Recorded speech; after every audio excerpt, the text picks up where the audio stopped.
मुनि धर्म रुचि अनगार, जिनमें ना था कोई राग द्वेष, थी करुणा अपार। एक समय की बात है जब मुनिश्री के मासखमन की तपस्या थी और आज उनके पारने का दिन था। तपस्या के पारने हेतु मुनिश्री चंपा नगरी में पधारे।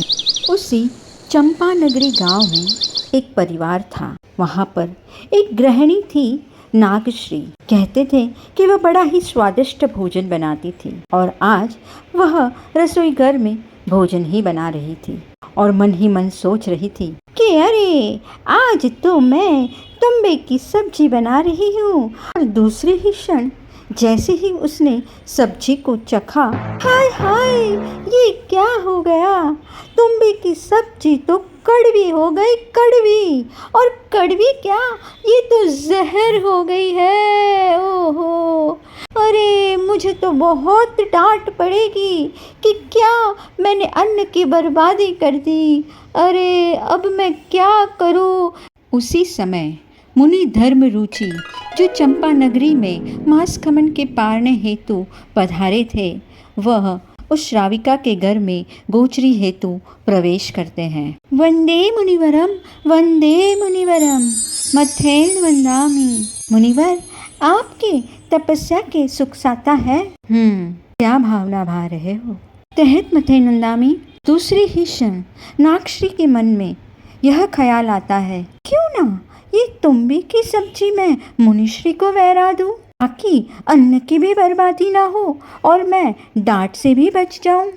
नागश्री ने न सोचा न समझा और तुम्बे की सारी कड़वी सब्जी मुनिश्री के पात्रे में बहरा दी। मुनिश्री थे सरल मना, जो पात्र में आया उसे ग्रहण करना है। यह सोच वह पात्र को लेकर गुरुदेव के दर्शन करने हेतु चंपा नगरी से प्रस्थान करते हैं। वंदे गुरुवरम, वंदे गुरुवरम, वंदे गुरुवरम। अरे मुनि धर्म रुचि, कैसी है आपकी तबीयत? सुख साता है आपके मासखमन के तपस्या की? तहत गुरुदेव, आपकी कृपा है। गुरुदेव, मैं गोचरी लेकर आया हूँ, कृपया आप कृपा कराएं।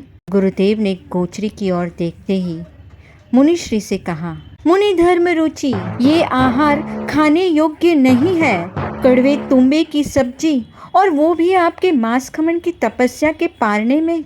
नहीं नहीं, परट आओ इस आहार को एक ऐसे स्थान पर जहाँ ना हो कोई भी जीवों की हिंसा, सभी जीवों को मिले अभय दान। ध्यान रखना, ये जहरीले तुम्बे की सब्जी कोई ग्रहण ना करे। गुरु आदेश मिलते ही मुनिश्री बिना पारणा किए चले आए एक वीरान स्थान। सब्जी की एक बूंद डाली ही थी, कुछ चींटियां आ गई और चिपक गई उस आहार से। वही हो गई वे मृत्यु को प्राप्त। यह देखते ही जीव दया प्रेमी मुनिवर हुए बहुत चिंतित। सोचा, अरे ये मुझसे क्या हो गया, मेरे कारण इन जीवों की हत्या हो गई। अब इन जीवों की रक्षा के लिए सबसे बेहतर स्थान मेरा शरीर ही है।